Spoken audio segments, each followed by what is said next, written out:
Joining us live on Newsline Long Island, real estate agent Lisa Kennedy. Lisa, nice to have you here. Could you give us an example of a price of a home in a Nassau town or village where the price was such and such recently and now it's more affordable?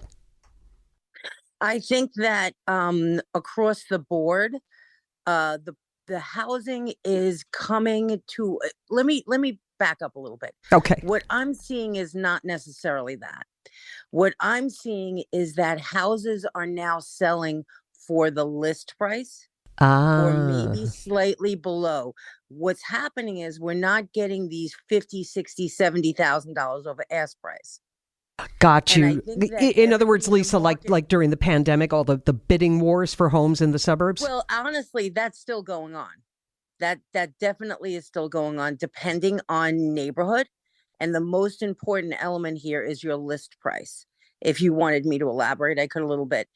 I think what's happening is, like, let's say your neighbor down the block, they listed their house for 499, but it sold for 550.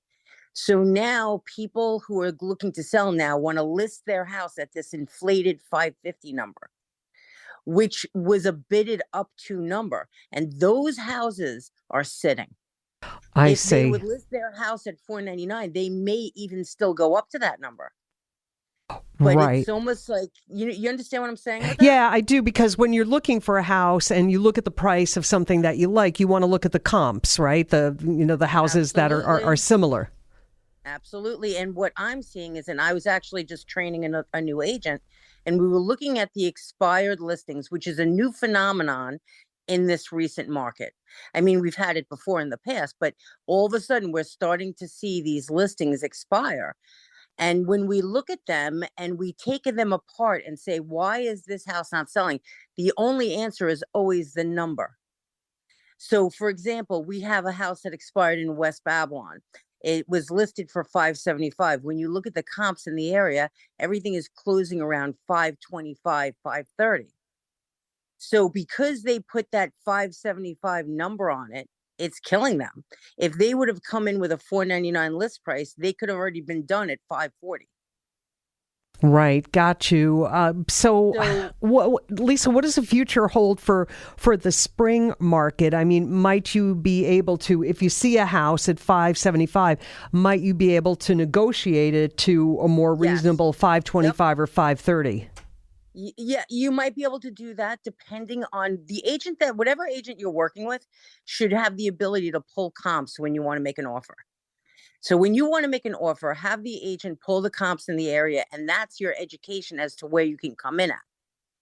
And so when presenting offers for buyers, I can say to the listing agent, listen, these are the comps I'm having. What comp did you use to substantiate this list price you have on the house?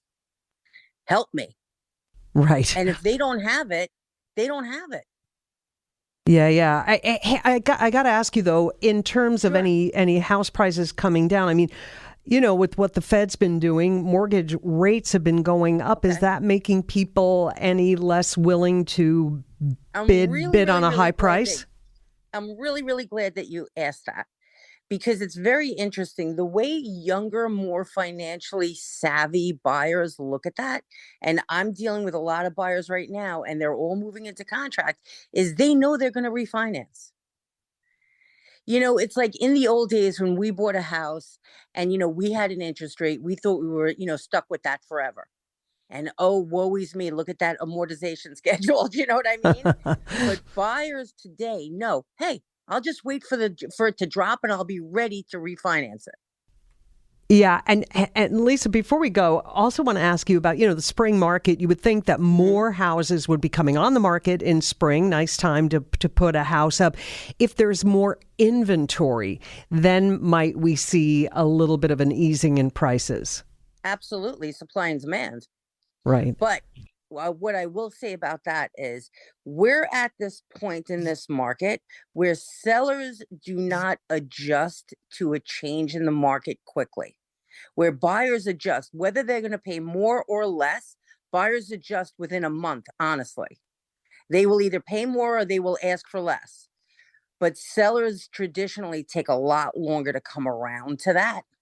So we might have a little bit of a stall in the spring market because a lot of the sellers are feeling like they missed the boat, if you know Right. what I'm saying. Mm-hmm. Mm-hmm. So they feel like they missed the boat. They feel like they can't get this, $75,000 above ask number.